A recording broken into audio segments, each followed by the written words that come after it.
The city pulsed with its usual Monday madness, but for Eliot Varen, it was just another day of being untouchable. His car, a midnight blue Lucera, Venom, moved through Edenvale's buzzing avenues like a sleek predator. From the outside, everything about him screamed control. The car, the suit, the watch glinting beneath his sleeve 9:17 a.m., already late, but unbothered. Power, after all, has a way of bending time around itself. His phone vibrated again. Another message. Lana? Sienna? He didn't bother to check. One of them was expecting a weekend escape. Whichever one didn't get it would receive a diamond apology by noon. In Eliot's world, affection came gift-wrapped and forgettable. No name ever stayed long enough to echo in his memory. No touch ever lasted beyond the morning. Useless traffic, he muttered, steering into a side lane. Sarah, show me another route, he instructed the dashboard AI. Rerouting, came the soft reply. But before he could accelerate, an old beaten yellow taxi swerved into his path, and with a squeal of brakes, the world jolted.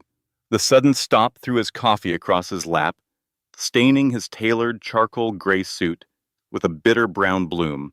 He gritted his teeth, pounded the horn, ready to unleash a fury the city would remember. Then the cab door swung open, and she appeared. Not glamorous, not curated, just real. She stepped into the chaos with the urgency of someone who had no time to waste. A worn canvas portfolio hugged her side, and her faded floral dress fluttered in the breeze like it didn't belong in the city's cold, steel heart. Curls that refused to be tamed framed her flushed face, and in her green eyes, fire. Eliot rolled his window down, already rehearsing the cutting words he'd deliver. But before he could speak, "Do you think the road was built just for you?" she snapped, her voice laced with the rhythm of a southern town left far behind. "Some of us have jobs that dawn to come with chauffeurs or safety nets." She slapped the hood, not aggressively, but like she needed him to feel what she was saying. "This little midlife crisis of yours?" She gestured at his car. "It doesn't give you the right to endanger people's lives." Eliot blinked. She wasn't starstruck. She wasn't impressed. She was furious, and she was right. "Do you have any idea who you're talking to?" he asked, caught somewhere between insult and curiosity. Her eyes didn't flinch. Someone confusing their bank account for a backbone. Then she added, quietly but firmly, "I don't care if you're the Emperor of Edenvale." "You almost hit me." She looked past him, assuming someone else was behind the wheel. Of course she did. In her world, men like him didn't drive cars like this they were driven. Strangely, he didn't correct her. As a whistle cut through the noise, a traffic officer made his way toward them. She glanced over her shoulder, she looked back toward the approaching officer, then returned her fiery gaze to Eliot. "Great. Now I'm late for something that actually matters," she muttered. Without another word, she dug into her bag, pulled out a business card, and flicked it expertly through his open window. "My dress is ruined. Someone's paying for it. Have your assistant call me." Before Eliot could even form a response, she turned and disappeared into the yellow cab, which coughed back into motion and melted into Edenvale's morning traffic. He stared at the card in his hand. Ray Whitmore, Children, S-Book, Illustrator. A watercolor rainbow arched quietly in the corner like it was drawn by a gentler version of her. He scoffed until he noticed a line scribbled on the back in messy handwriting. P.S. That car screams midlife panic wrapped in overpriced metal.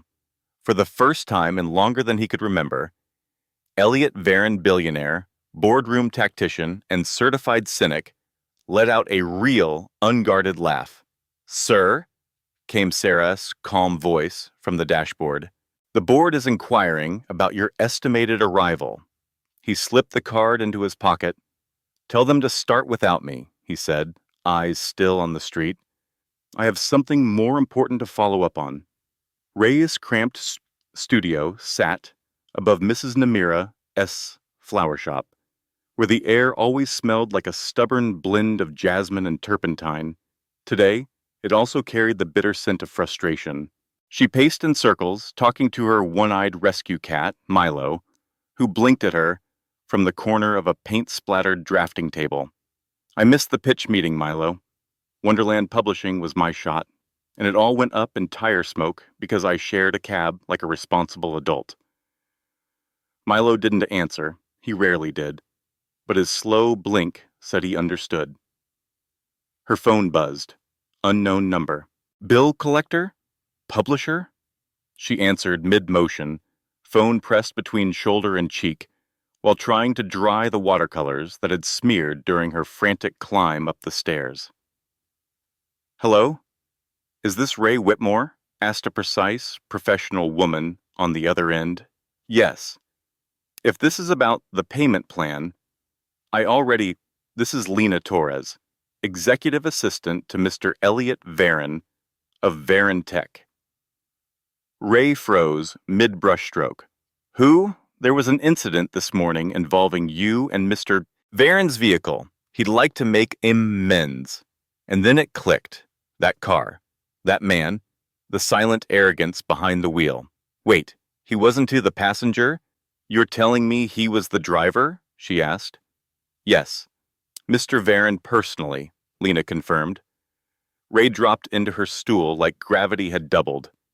She'd told off Eliot Varen, the Eliot Varen, the reclusive tech genius, billionaire, headline magnate, and she'd accused him of overcompensating with his car. He'd like to meet you tomorrow at noon to discuss a resolution for the ruined dress and your missed appointment, Lena continued. I don't want his pity, Ray replied instinctively. He anticipated that. He's offering you a potential commission, instead a professional opportunity. That made her pause. Rent was coming. Clients Warranty Wonderland Publishing was a missed train she might not catch again. What kind of commission? She asked cautiously. He'll explain tomorrow. The car will pick you up at 11:30. I didn't agree to, and, Lena added smoothly, Mr. Varen also asked me to inform you. He looked up. He said, the assistant continued, her tone now tinged with something softer, and I quote, anyone who can make dragons look both fearsome and lovable is someone worth talking to. Ray couldn't help but her lips curved. She'd poured months of herself into those dragon sketches. Each scale, each grin, each glint in their eyes had meant something. Fine, she muttered. One meeting. But I am taking the subway. I am not climbing into whatever Batmobile he sends. As you prefer. Noon. Varen Tower, 57th, and Halden, Lena replied. The line went dead. Milo let out a questioning meow from across the room. I'm not falling for it, Ray assured him. I am just, hearing him out. The next day, Ray stepped off the elevator onto the 87th floor of Varen Tower, clutching her old leather portfolio like it was armor. Her navy blue dress, bought from a clearance rack and reserved for gallery openings, suddenly felt more like a school uniform at a black tie event. The receptionist, blonde, polished, and clearly bred in a higher tax bracket, looked her over with the subtle judgment of someone trained not to blink. Mr. Varen is expecting you, she said, as if the very idea offended her. Ray was led down a series of pristine corridors, each one colder and more expensive than the last, until they reached a vast office that could be housed her entire apartment complex twice over. Glass walls wrapped the room in skyline, making Edenvale look like a miniature model at his feet. Eliot stood with his back to her, hands folded, staring out at his empire. He turned. In the sunlight, he looked sharper than she remembered, like he'd have been carved, not born. Crisp suit, dark hair, eyes the color of unsettled skies. Miss Whitmore, he greeted. Thank you for coming. Ray held her portfolio like a shield. Your assistant made it sound optional, but we both know it wasn't he. A flicker of amusement played on his lips. I always offer a choice. It helps people feel like they steering, even when they not. Comforting philosophy. It has worked for me. He gestured toward a white sofa that probably cost more than her entire college tuition. Please sit. Ray perched cautiously on the edge. Your assistant mentioned a commission. Straight to business, he said, lowering himself into a matching chair with the practiced ease of someone who owned the room. I like that. I need a children's book illustrated. She blinked. You what? My sister's twins are turning 5 next month. I want to give them something personal, something they'll never forget. So, hire someone famous. I'm sure you've got Mo Willems on speed dial. Retired. Emily Gravett? Doesn't return my calls. There are plenty of artists more established. He leaned forward, elbows resting on his knees. I don't want established. I want you. The air shifted. Ray's fingers tightened on her portfolio. I saw your work, he continued, voice steady. It has depth. Most children's books these days are sugar-coated or painfully educational. Yours are layered. They say more than they show. Her cheeks warmed. Thank you. But projects like this take months. In your timeline, I'll pay triple your rate, he said. And cover your ruined dress and missed meeting. It's not about money, Ray said. Art needs time. Ideas need to live, breathe. Eliot steepled his fingers. Then how about this? Work only for me for 1 month. Full creative freedom. $50,000. Ray nearly choked. $50,000? For a children's book? Eliot leaned back, expression calm. Not just the book. I run galas, charity events, product launches. They all need vision artistic presence. Consider yourself my creative consultant for 30 days. Why me? She asked, genuinely puzzled. You could hire a full agency. I could, he nodded, but agencies are safe. Expected. His gaze found hers again. You surprise me. Ray's breath caught. $50,000. That would erase her student loans. Maybe even buy her a tiny studio, one with real sunlight. She could stop waitressing night shifts just to make rent. But still, something in his voice made her wary, like he wasn't telling her everything. There's a catch, she said flatly. He smiled a slow, practiced curve. Just one, he said. While you're working with me, you'll also attend a few functions. Corporate events, charity dinners. You'll come as my partner. She stood up so fast, the couch creaked beneath her. Absolutely not. Not a prop. I'm not part of some billionaire PR campaign. It's not what you think, Eliot said quickly, rising too, the mask slipping just slightly. I don't need a model on my arm. I need someone who isn't afraid of me. Someone who will tell me when I'm being... He made a helpless gesture, a privileged ass. Ray stared at him. For a moment, behind all the polish and control, she saw something raw flicker in his expression. 30 days. $50,000. Clear terms. Zero assumptions, he said, now quieter. Ray hesitated. Every warning bell in her gut told her to walk away. But her bank account, her dreams, the peeling paint in her apartment, all whispered something else. I'll need to see the contract, she finally said. His smile turned into something satisfied. My lawyer's already on it. Less than an hour later, Ray sat across from her best friend Jules in their favorite little coffee shop, the Percolator, a mismatched haven of chipped mugs, cinnamon scones, and creaky bar stools. You were doing what? Jules nearly launched her latte across the table. It's business, Ray insisted, laying out the contract like it was legal evidence. Section 4.3. It clearly states the entire arrangement is performative. No blurred lines. Jules, a sharp-witted legal aid attorney with a natural mistrust of shiny things and charming men, scanned the pages with raised brows. "This is the most intense fake dating agreement I've ever seen," she muttered. "Listen to this physical contact, to be limited to hand-holding, brief embraces, and cheek kisses, unless situational context necessitates deeper authenticity. Are you serious? I told you he's thorough." "He is unhinged," Jules countered, "and dangerous. Don, do you know who he is?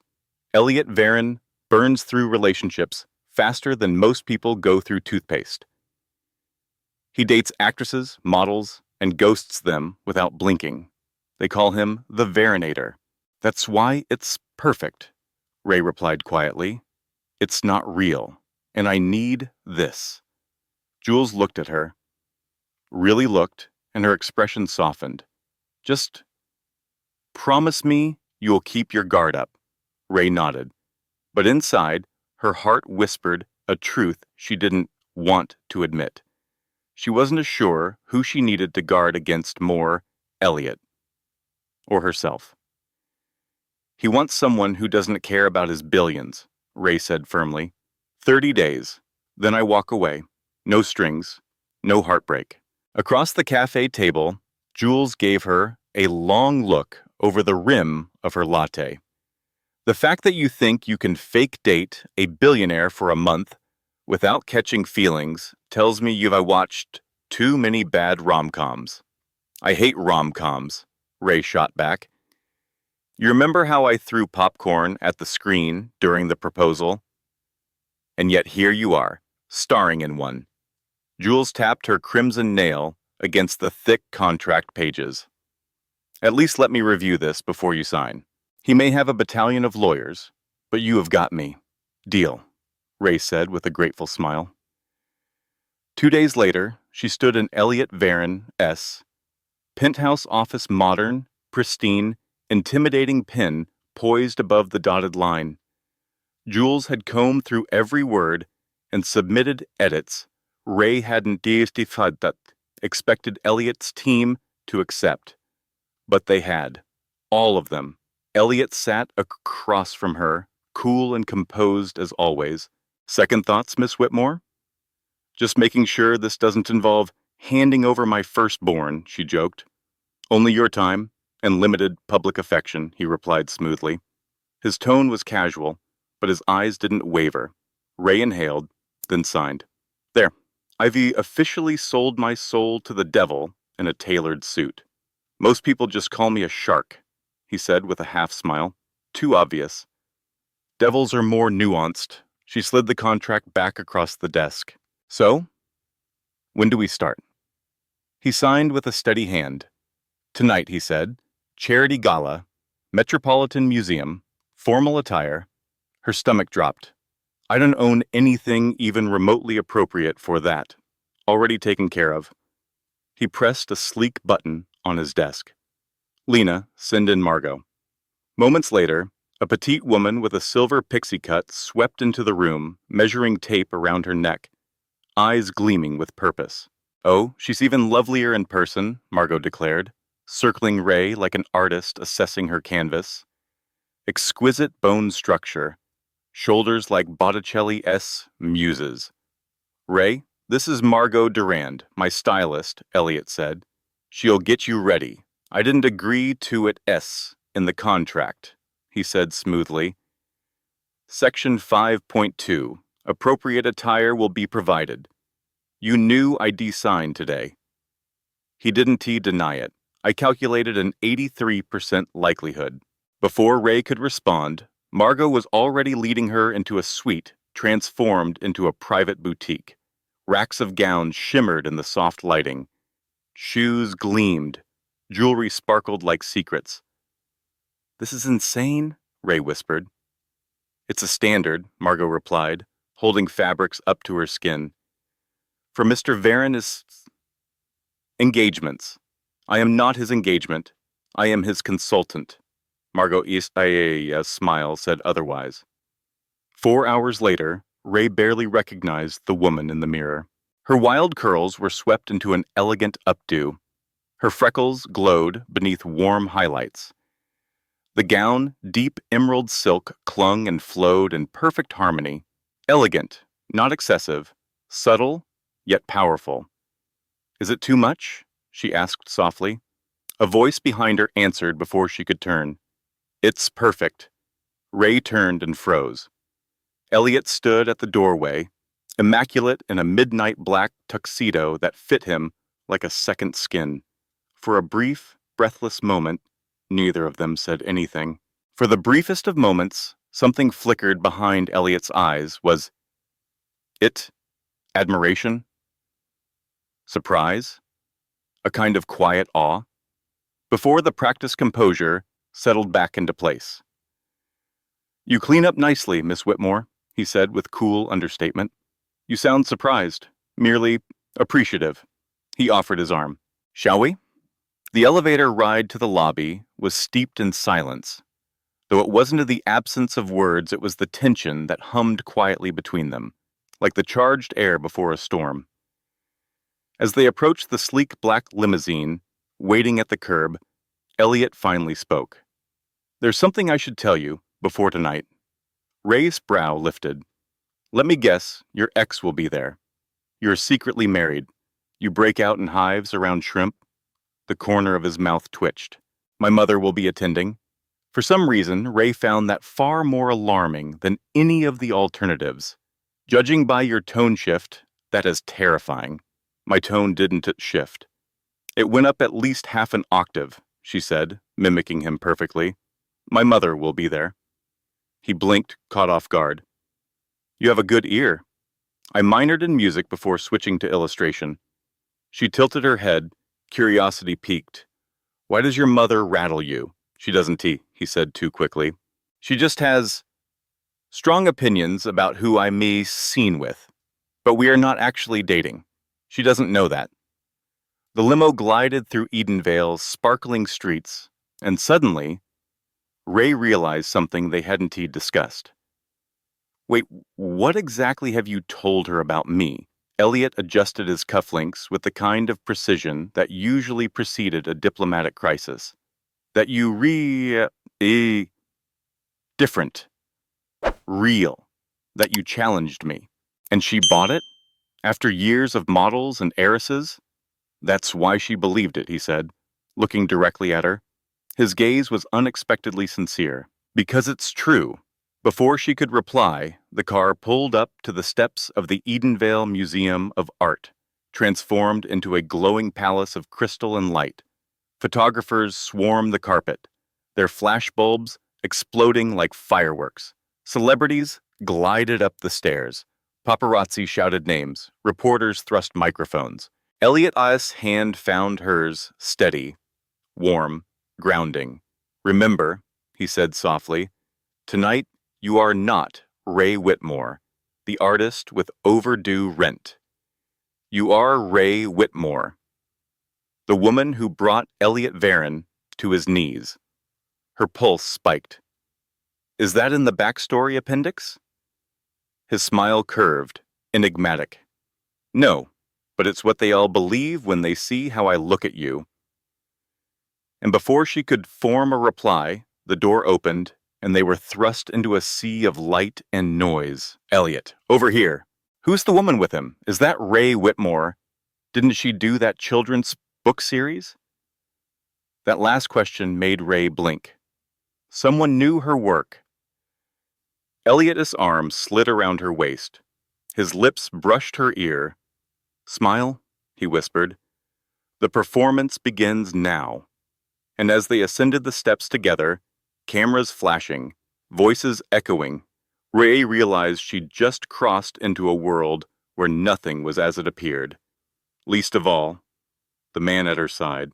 Inside, the Metropolitan Museum no longer resembled a place of history, but rather a dream stitched from starlight.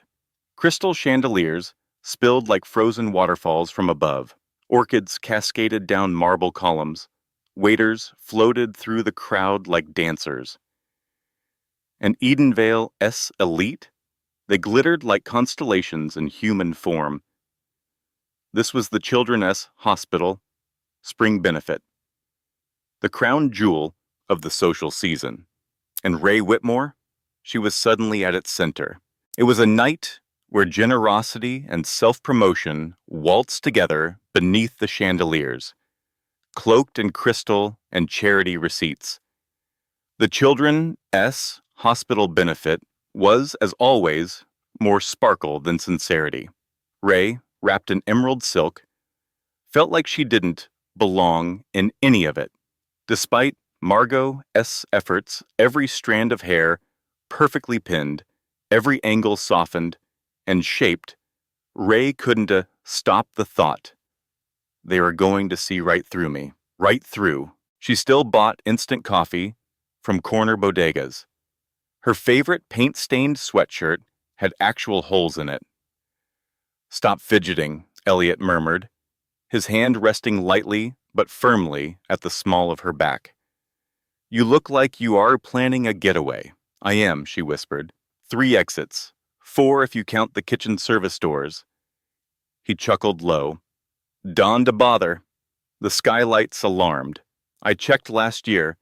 She tilted her head, both amused and curious. "Why would you need an escape route?" "These aren't to my people," he said, voice suddenly edged with something sharp. "But you are one of them." "No. I just wear the right armor." Before she could reply, a tall, silver-haired man intercepted them with the practiced precision of a predator. His smile was wide, his eyes sharper. "Varen, I hear your Q1 numbers broke every forecast. Is it true you are circling Halden Tech for acquisition?" Eliot's tone turned to ice. "Charles, you know I don't discuss business at benefit galas." The man barely acknowledged Ray. "And who's your charming +1? Eliot's arm around her waist tightened just slightly. "Charles Winthrop, meet Ray Whitmore, a celebrated children's book illustrator," he said, voice cool but pointed. "Also the woman who told me my car screams midlife panic." Charles blinked, unsure whether to laugh or be offended. "How, delightful. And Don to hoggy her all evening," he added. Victoria has been stalking the doorway like a hawk. As Charles disappeared into the crowd, Ray turned to Eliot, eyes wide. "Celebrated illustrator? I've published 2 books, with a tiny indie press." 3, he corrected. "Your illustrations for the Midnight Garden were exceptional." She blinked. "You actually looked at my work?" "I don't enter agreements without research," he said. "And for what it's worth, your use of light and negative space in the moonlit spreads? That was genuinely remarkable." Before she could form a response to that oddly specific and oddly touching compliment, the air in the room shifted. A hush rippled across the crowd. All conversations paused. Heads turned. And then she appeared. Victoria Varen.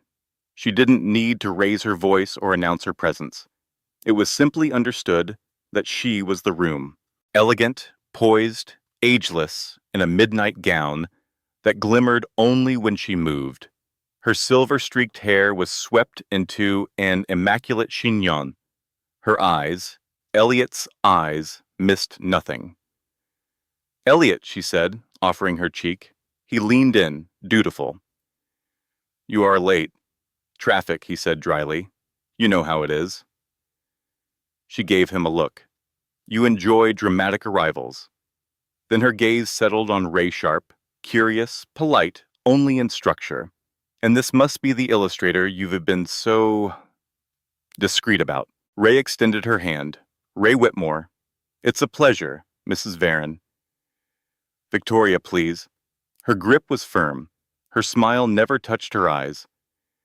"Tell me, Miss Whitmore," she said smoothly, "how does one capture the attention of Edenvale's most commitment-averse bachelor?" "Mother," Eliot said, voice taut with warning. "I told him his car looked like it was compensating for something," Ray said, matter of fact. For a second, something remarkable happened. Victoria's perfectly composed expression cracked. Surprise shimmered across her features, real, unguarded. Then, unexpectedly, she laughed. Not politely, not condescendingly, a warm, low laugh that softened the sharp edges of her face. "Well?"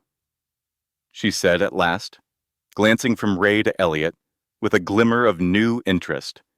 Someone with a spine. Eliot's arm instinctively pulled Ray a little closer. "She's full of that," he said, tone light. "She once illustrated a whole children's book about a dragon with scoliosis. Genuinely moving." Ray blinked. "Stella a Sparkle. You remember that?" For a pediatric orthopedic clinic, he nodded. Obscure, but unforgettable. For the first time, Victoria's steel gaze flickered with something gentler. "I'd like to see it sometime." Then, without missing a beat, she turned toward the crowd. "Eliot, you should introduce Ray to Judge Abernathy. He has been asking about your literacy program." And just like that, the Queen retreated to hold court elsewhere.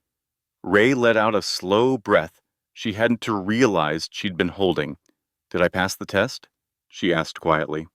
"You made her laugh," Eliot murmured, impressed. "I've seen diplomats fail that mission." The next hour passed in a whirlwind of names she couldn't remember, and handshakes that lasted too long. Waiters floated by with endless champagne. Everyone was networking in disguised deals, wrapped in small talk, ambitions dressed up in silk. Ray watched Eliot with increasing fascination. He was fluid, changing tones like a seasoned actor, warm with hospital staff, measured with CEOs, charming with potential donors, never flustered, always in control. Then, as the orchestra launched into a sweeping waltz, he turned to her. "Dance with me, I dawned to know how." He arched a brow. "Section 37, he reminded her. "Public displays of affection, including dancing, are permitted where appropriate. You really memorized the contract?" "I never sign anything I haven't memorized." Before she could protest further, he was leading her to the dance floor, one hand at her waist, the other taking hers gently, like a promise he didn't want to say aloud. He moved like someone who'd grown up being told grace was a requirement. She stumbled at first, then gradually let go, letting herself be guided, step by step, breath by breath. "You are better than you let on," he said as they passed a watching Victoria. "You're less unbearable than I expected," she replied. His smile faltered slightly, something raw flickered beneath his calm. "Dawned to let tonight fool you," he said quietly. "The tabloids call me the Varinator for a reason. So you do know about that. I know everything they say. And you don't care?" He tensed. "Caring is inefficient." She studied his face for a moment. "That's, honestly, one of the saddest things I've ever heard." Before he could respond, a voice coiled around them like perfume and poison. "Eliot, darling," a blonde in a crimson gown purred, her glass of champagne sloshing as she placed a manicured hand on his arm. Eliot's body stiffened instantly.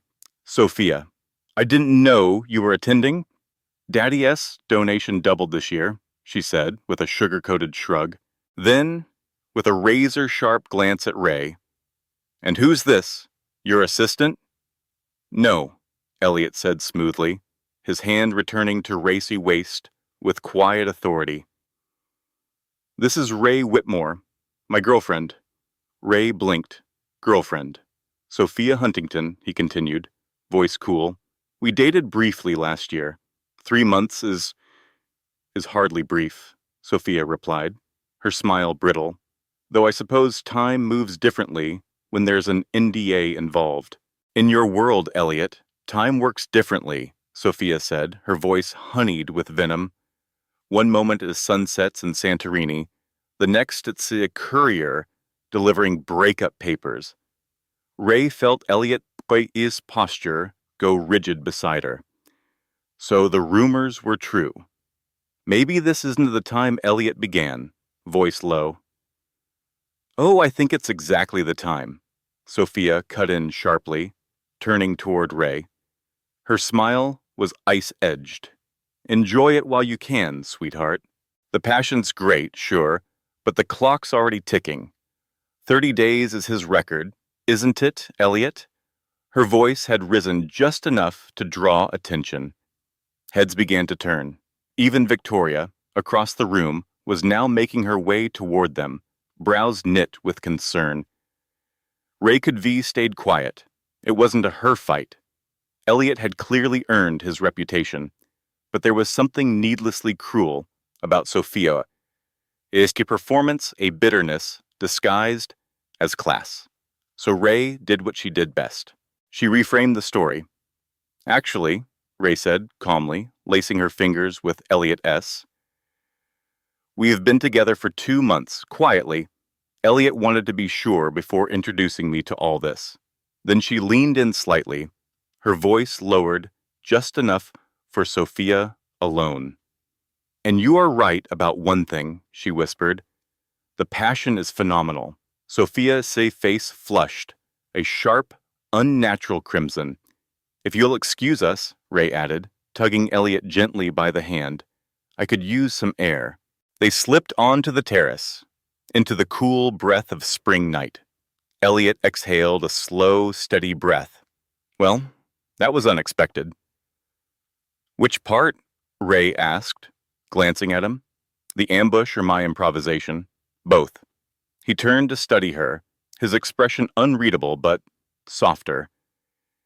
You didn't have to do that. It's in the contract, she replied with a slight smile. Section 4.6, both parties will protect the other's reputation in public situations. He blinked, impressed. You memorized it. I never sign anything I haven't. The moment held. They stood in silence, shoulder to shoulder, the city glittering like spilled stardust beyond the museum gardens. Ray shivered, just slightly.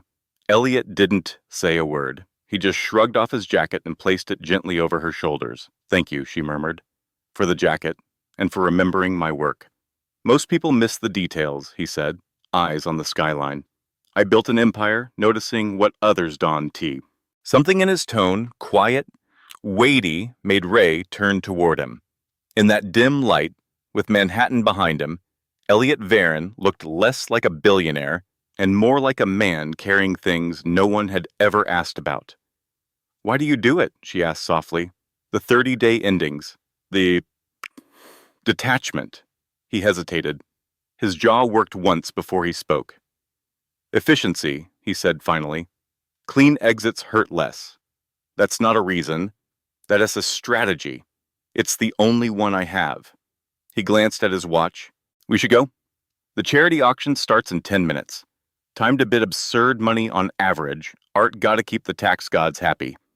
He extended his arm. As Ray took it, she realized 2 things with alarming clarity. First, beneath all that control, Eliot Varen was far more fragile and far more human than she'd guessed. Second, she wasn't just pretending to care anymore. And that wasn't in any contract. 2 weeks into their arrangement, Ray found herself in unfamiliar territory. She enjoyed Eliot S. company. Since the gala, their public schedule had ballooned tech summits in Silicon Vale, art launches in Soho, and a weekend trip to Clifftide, where she met his sister Lauren and her exuberant 5-year-old twins, the very muses behind the Children S Book project. Between appearances and pretense, Ray found herself in the sun-drenched art studio Eliot had arranged for her on the top floor of his building. It became her refuge, a space of color, quiet, and honest creation. Today, she sat cross-legged on the hardwood floor, surrounded by sketches of a little purple dragon named Ember, who couldn't breathe fire but instead exhaled delicate, shimmering snowflakes. The twins had fallen in love with Ember the moment she introduced the character during their Hamptons visit. They insisted on hearing the unfinished story every night.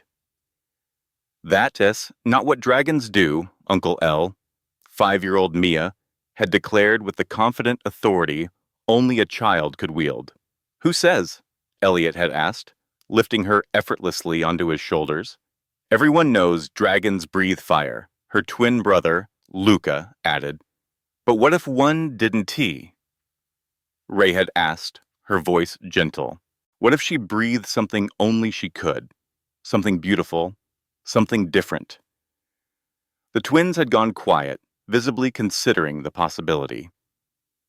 Later that evening, Eliot's sister Lauren had pulled Ray aside, smiling. You did the impossible, she'd whispered. You got Eliot telling bedtime stories. Usually he brings them stock market reports and lectures about compound interest.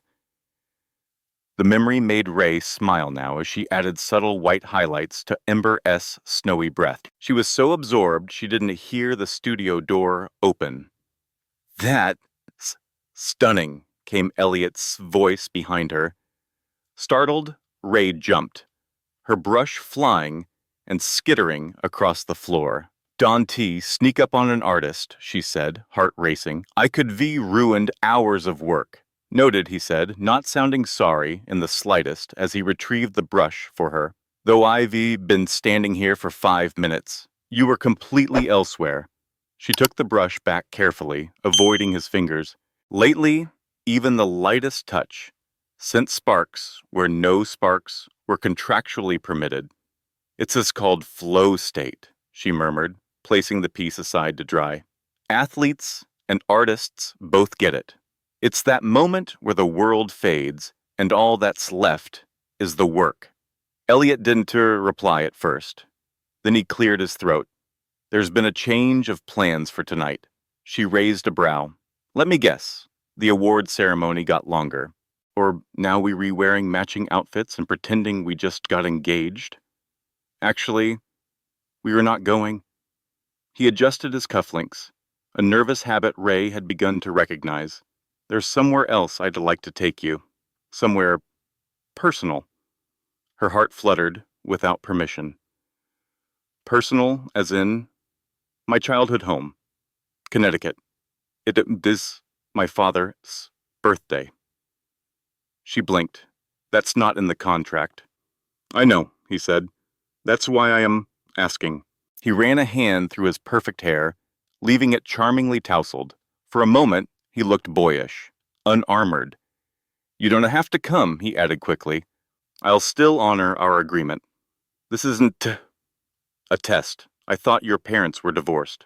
They are, he said tightly, but my sister insists on upholding tradition. She hosts a family dinner every year, even when it hurts. Ray studied him. Over the past 2 weeks, she'd learned to read him in ways no biography ever could. How his jaw tensed when anxious, how his smile softened when something actually touched him.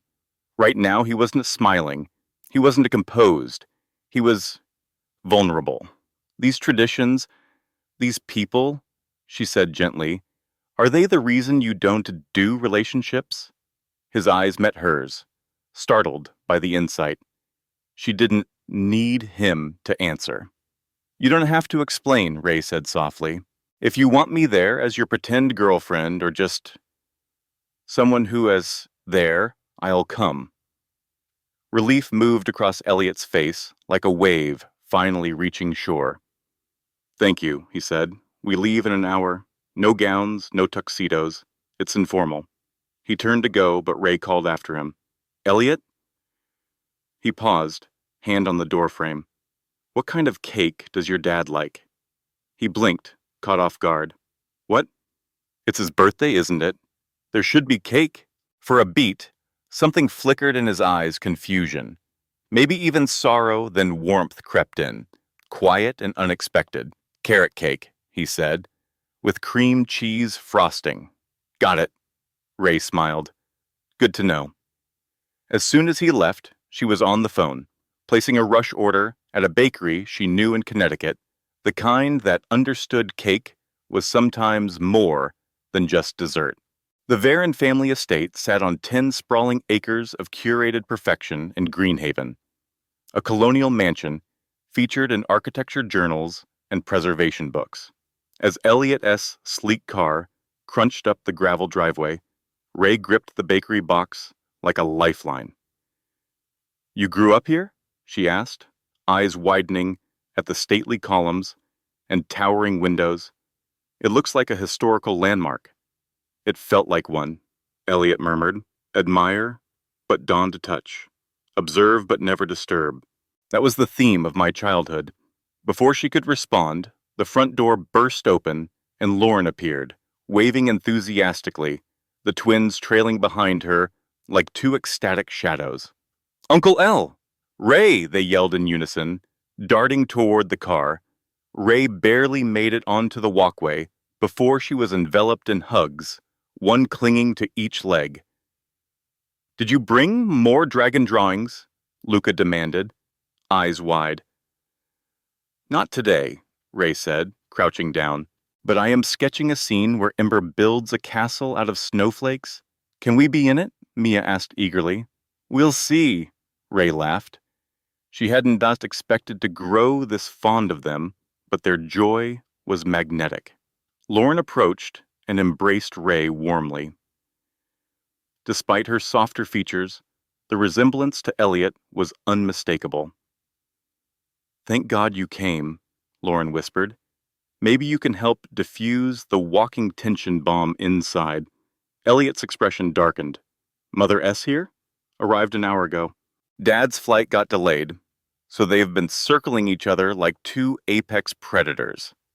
Perfect, Eliot muttered. Just the emotional minefield I wanted to toss Ray into. Too late now, Lauren said cheerfully, linking her arm with Ray S. Come on, I made sangria. Buckets of it. Inside, the house was even more intimidating cathedral ceilings, curated antiques, art that probably had its own insurance policies. Ray's designer jeans and soft sweater, both courtesy of Margot, suddenly felt like a paper shield. She tightened her grip on the cake box as they entered the drawing room. Victoria Varen was already there, dressed in icy elegance, swirling amber liquid in a crystal glass. Across from her sat a man with salt and pepper hair, a tailored jacket, and Eliot S. unmistakable presence. The prodigal returns, Victoria said dryly. And with Miss Whitmore, how charming, the man rose. His eyes were sharp, calculating, but there was curiosity in them, not judgment. So, he said, this is the illustrator who S. held my son S. attention longer than his usual 30-day countdown. I am Ray Whitmore, she said, offering a hand. Happy birthday, Mr. Varen. I brought cake. That stopped him. For a breath, he looked genuinely surprised, then touched. Well, that's thoughtful, said Edward, accepting the cake box. Unlike someone who thinks scotch is a suitable birthday gift. He cast a deliberate glance toward Victoria. A 30-year Malin is always suitable, she replied coolly. Unlike your 25-year-old assistant who sends birthday texts filled with emojis. Lauren let out an exaggerated sigh. And we are off. Sangria. Anyone? Sensing the rising chill in the room, the twins tugged at Ray S.'s hand. Can we show you our playroom? Mia pleaded.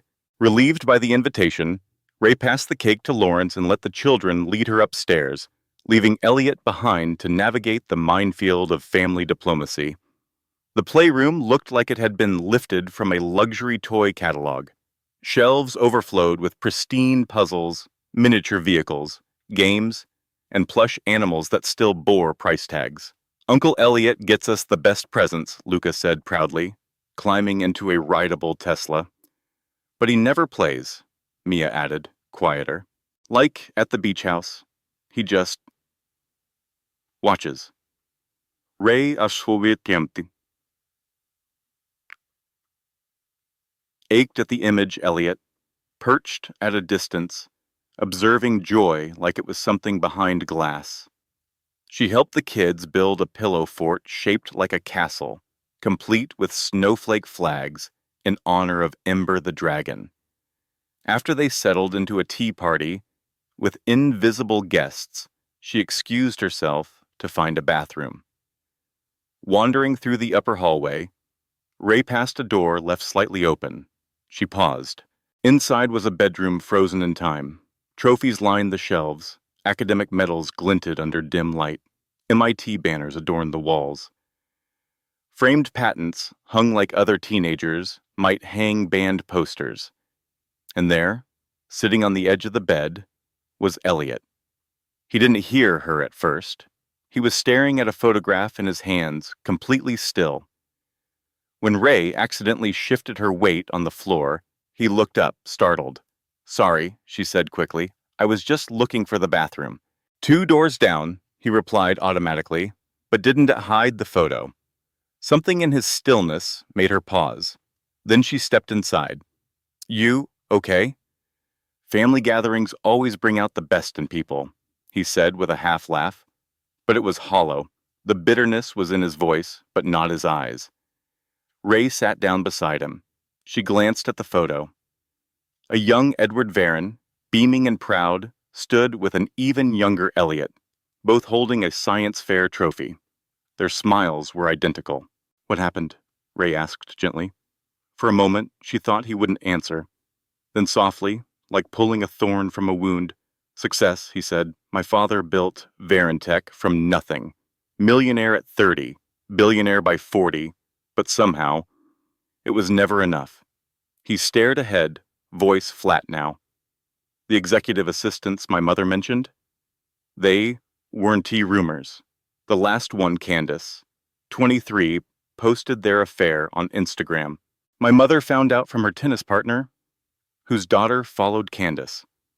"That's awful," Ray said quietly. "It's normal. For Edward Varen, everything is transactional. Acquire, use, replace." He placed the photo gently on the nightstand. "My mother never forgave him, or herself, for not being enough." And suddenly, it all made sense. Ray's breath caught. "That S, why you set time limits," she said. "Why 30 days?" Eliot's eyes flicked to hers, sharp, guarded, but didn't he deny it? "You decided connection leads to pain, that everything beautiful has a built-in expiration." His mouth twitched. A smile, but it didn't reach his eyes. "Sound familiar?"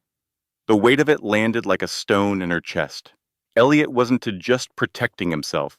He was repeating the pattern, breaking things before they could break him. By setting limits, he had safeguarded himself from becoming the one who hurts or the one who gets hurt. Eliot Varen had designed his love life like a system. No risk, no chaos, no heart left unguarded. "That's why you use termination clauses," Ray whispered. "You're not heartless. You're scared." Something flickered in his eyes, anger, denial, pain, or maybe the raw terror of being seen for the first time. "You don't know what you were talking about," he said, the coldness in his voice slipping on like a shield.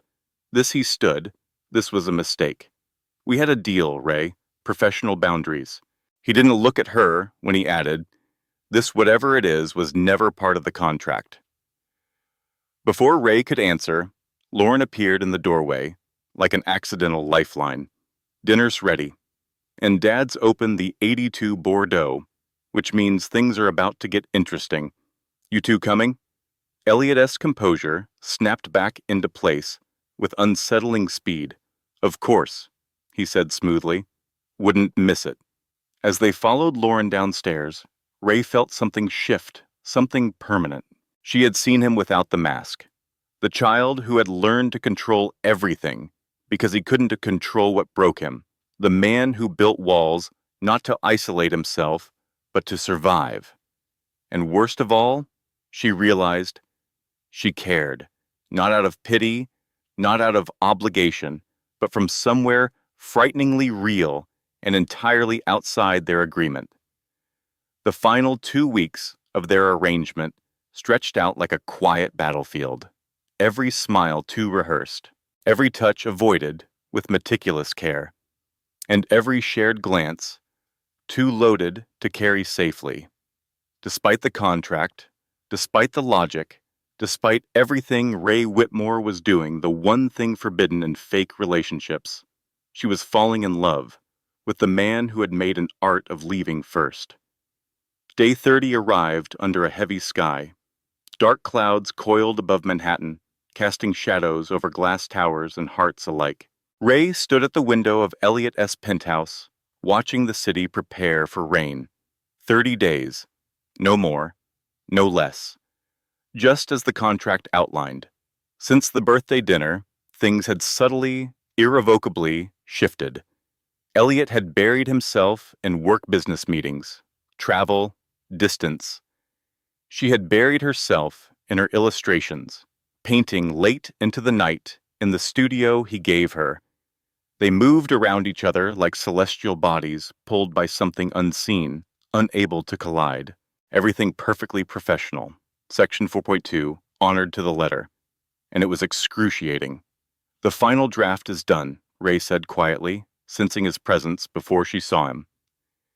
He moved like a shadow, silent, deliberate. But after a month, she didn't need sound to know he was near. Her body knew. Her breath always changed when he was close. Excellent, he said, voice steady, measured. Lauren will be thrilled. The twins' birthday party is next weekend.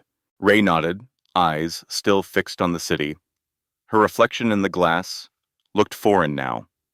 Styled hair, designer jeans, a silk blouse she never would be afforded before this. But the real change wasn't embushed on the surface. It was in her eyes. They held a quiet ache and the weight of something unspoken. The final payment will be in your account by midnight, Eliot continued. All per the contract. Section 7.1, our professional engagement ends today.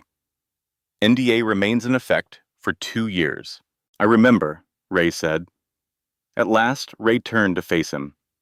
I drafted the agreement. With Jules, she said quietly. Across the room, Eliot stood impeccably dressed in a charcoal suit, unmoved by posture, but the faint shadows beneath his eyes hinted at the storm he wouldn't name. Will you be at the twins' party? She asked. I was thinking about it, he replied. If you're okay with that. Something flickered across his face, almost too fast to catch. Relief, maybe even hope. Then it vanished behind his familiar neutrality. They'd love that, Ray said. A silence settled between them, dense, wordless, aching. Eliot, Ray. They spoke at the same time, then stopped. He gestured for her to continue. She took a breath. These past 30 days weren't what I expected. No, he said softly. They weren't tea. She waited, hoped for more. Something, anything. But he remained behind the wall he'd spent years perfecting, still unreachable. Well, she said, gathering her things and her courage. I should go. Places to be, rent to pay. Now that I may not billionaire adjacent anymore. The smile she tried to offer didn't land, and Eliot didn't return it. Ray. Even now, hearing her name and his voice stirred something raw and unwelcome inside her. The twins, he said, want to know if Ember the dragon ever learns to love her snowflakes. At the door, she paused. You'll have to read the book. He nodded, then added quietly, and what about the illustrator? Does she believe people can change? Ray turned back. Her heart thudded against her ribs. I don't think people change who they are at the core, she said, but sometimes they remember who they were meant to be. Their eyes met two people standing on opposite sides of something unnamed. For one breathless second, she thought he might say something. Close the distance, tear up the contract, rewrite the ending. Instead, he offered a single formal nod. Goodbye, Miss Whitmore. It's been enlightening. Ray didn't trust herself to speak again. She simply walked out. The soft click of the penthouse door echoed like the period at the end of a love story that never got to begin. 3 days later, Jules stood in Ray's kitchen, aggressively chopping carrots, like they personally wronged her. He's an idiot, she declared. An emotionally constipated, contract-worshipping idiot with cheekbones carved by angels. Ray gave a faint smile from the couch, where she was pretending to sketch but had been staring at the same blank page for an hour. Winston purred on her lap, utterly unfazed by the collapse of her emotional universe. He followed the contract, Ray murmured. I agreed to the rules. Contracts can be rewritten, Jules said, waving the carrot like a legal document. Amended, extended. That's how actual business works. Not for him.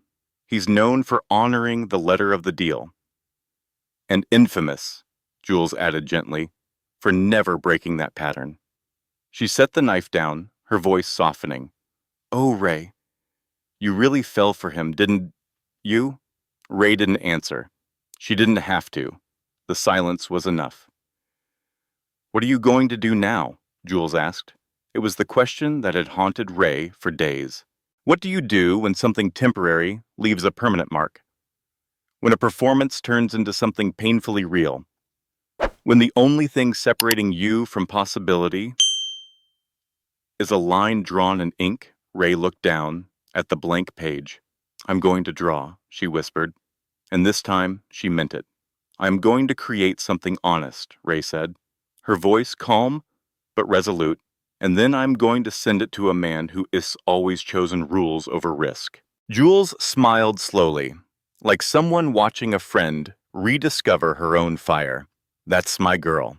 5 days after the contract expired, Eliot Varen sat alone in his penthouse office. The skyline stretched endlessly behind him. His screen glowed with quarterly forecasts. But the numbers felt meaningless. Everything was the same. Same furniture, same polished art, same silence. Except now, the emptiness had a name. Ray. A knock pulled him from his thoughts. Lena entered, carrying a large, flat package. This arrived for you, hand-delivered, signature required. Eliot frowned. I wasn't expecting anything. The courier insisted it be placed directly in your hands. She placed the rectangular parcel on his desk. Shall I open it for you? No. He recognized the size, the feel, the weight of what it might be. Thank you, Lena. That'll be all. When the door closed, Eliot unwrapped it carefully, like it might shatter in his hands. Inside was a single painting, not a page from the children's book. This was something else entirely. He sucked in a breath. It was Ember, but not the cheerful dragon from bedtime stories. She stood at the edge of a cliff, majestic and fierce, her scales catching the fading light in hues of violet and midnight blue. Above her, other dragons flew, breathing fire, painting the sky with flames. But Ember didn't join them. At her feet lay a pile of burning contracts, their corners curling in ash, and in her claws she cradled a fragile, gleaming snowflake castle, its towers glistening like glass, delicate and impossibly beautiful. Beneath the painting, Ray had written just one line. Some treasures are worth the risk of melting. Eliot stared at it, the message settling over him like a quiet storm. He reached for his phone, then paused. The habits of a lifetime clawed at him. His father's voice echoed. The lessons, the structure, the safety of distance. His eyes drifted to an old photograph near his monitor. A younger him and his father, holding a science fair trophy. Beaming. Free. He had spent so long focusing on what came after that moment, the betrayal, the fallout, that he had forgotten the moment itself had been real. It hadn't been a lie. And neither had she. Some treasures are worth the risk of melting. Without thinking, without hesitation this time, Eliot grabbed his keys and headed for the elevator. Ray was not expecting a visitor, especially not at 10 p.m. on a Tuesday. She was reorganizing her apartment, her way of reclaiming space that no longer felt quite like it used to. Her overalls were splattered with old paint. Her hair was twisted in a loose, haphazard bun. And then there was a knock. She looked through the peephole and froze. Eliot Varen, the billionaire, the strategist, the man who'd rewritten her heart. Standing in her dim hallway, beneath a flickering fluorescent light, looking wildly out of place, like someone who didn't care what he looked like, only that he'd made it there. She opened the door slowly. "If you are here about the painting," she said, her voice a little too steady, "I can invoice you separately." "I'm not here about the painting," he said. His voice was rough, real, and for once in his life, unrehearsed. "Then why are you here?" Ray asked, her voice low. "The contract ended 6 days ago." Eliot stood in the hallway, rain darkening his hair. No suit tonight, just jeans and a black sweater that somehow made him look both completely unfamiliar and deeply, heartbreakingly human. "May I come in?" he asked. Ray hesitated, then stepped aside, suddenly aware of her tiny apartment. The chipped furniture, the stacks of canvases, the old wood floors stained with paint. But when Eliot walked in, he didn't judge. He took it all in the crowded bookshelf, filled with art monographs, the worn-out cushions, the unfinished paintings, and Winston, watching him from the windowsill like a very skeptical gatekeeper. "So," Eliot said quietly, "this is where Ray Whitmore creates her magic." "It's not your world," she replied. "That's why I like it," he said, turning to her. "It's real, like you." Ray crossed her arms, unsure if she was bracing herself or holding herself together. "Why are you really here, Eliot?" He reached into his coat pocket and pulled out a folded document. "I had my lawyers draft this today," he said. "I'd like you to read it." She eyed it warily. "Another contract?" "No thanks." I held up my end of the last one. "This is different," he said. "Please." She took it reluctantly, opened it. The title made her blink. Termination of Termination Policies and Practices. She scanned the text, confused. It was legal language, yes, but not the kind she expected. It was a formal dissolution of all his standard relationship protocols, predetermined endings, NDAs, emotional limitations, strategic disengagements, all of it voided. "I don't understand," Ray whispered. Eliot stepped closer. There was no polished confidence now, no rehearsed charm, just him, raw, real, and scared. "It's me," he said softly, "burning my contracts, like ember." Her heart stuttered. "Why?" she asked. "Because," he said, "for 30 days I had something real, someone who saw through the suits and the speeches, someone who didn't care about my bank account, who told me the truth about my car, my fear, my patterns." He exhaled. "And on day 31, I realized I've spent my adult life trying not to become my father and ended up inheriting the worst part of him anyway, the inability to recognize what really matters." Ray's fingers curled around the page. "And what does matter, Eliot?" Yui said. "Not as a clause or a condition, just you messy bun, snowflake dragons, paint on your jeans, you." Her throat tightened. Her eyes burned. "That's a lot of words," she whispered, to avoid saying what you really mean. A crooked smile tugged at his lips. The real one, the one she had learned to spot beneath the surface. "Old habits," he said, then reached for her hand. "I love you, Ray." Terrified, unprepared, contractually unprotected, but absolutely in love with you. The paper slipped from her grasp as she stepped into him, her palms finding his face. "You know I'm going to make you say that. At least once a day. I think I'll need to hear it just as often," he murmured, resting his forehead against hers. "I haven't had much practice." "We've got time," she said. "As much as we want. No expiration date." And when their lips met, it wasn't a first kiss. It was just the first one that meant everything. The kiss they shared wasn't a planned. It wasn't tea for the press, or a social function, or anyone else's camera. It happened in a cluttered apartment, under flickering light, with a suspicious cat watching from the window. And it was real. No contract, no countdown, just two people who had found something fragile, rare, and worth the risk of letting melt. 2 years later, Daddy, again! One more time, please! Lily Patel, 5 years old and full of bedtime defiance, clapped her hands and pointed to the well-loved copy of The Dragon Who Couldn't Breathe Fire. Eliot let out a mock groan, though his eyes sparkled with affection for his goddaughter. That's the third time, Lily. Even dragons need sleep. One more, Ray said, settling onto the sofa beside them, her voice soft with laughter. Then it's off to dreamland, young lady. It had become their weekend ritual dinners at Jules and Raj's apartment, followed by story time with Eliot, whose dramatic voices and wild expressions always had Lily in giggles. The book. The book had started everything. It was a surprise bestseller. It was the beginning of Ray S.'s career as a beloved children's author and illustrator, and it was, in many ways, the beginning of them. As Eliot read aloud, Ray leaned into his shoulder. Her fingers rested gently on her growing belly.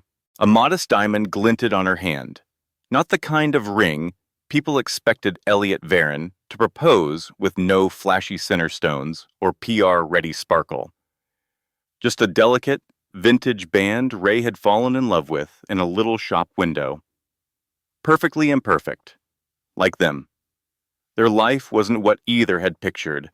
They split time between his penthouse and her renovated artist loft, between tech summits and gallery nights, between midnight painting sessions and spontaneous road trip, between logic and creativity, contracts and chaos. Even Victoria had surprised them all, becoming Ray S.'s fiercest advocate and occasional business manager.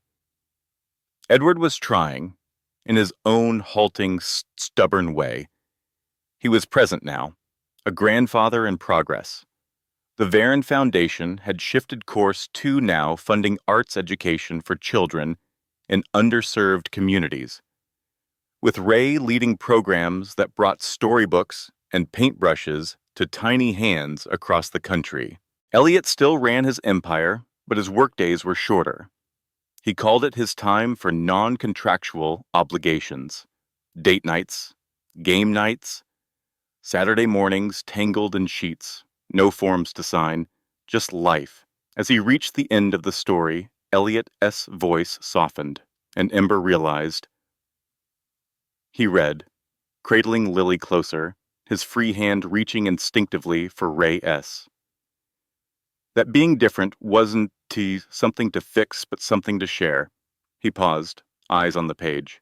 Because sometimes, the most magical things in life aren't the ones we plan for, but the unexpected treasures we brave enough to embrace. When he looked up, Ray was already watching him, her eyes soft, her smile quiet. And in that silent moment beneath fairy lights, among friends, with a sleepy child nestled between them, the man who once scheduled his heart to the minute, and the woman who never believed in endings, thought the same thing. Some contracts are made to be broken, and some love stories, dawn to come with an expiration dates,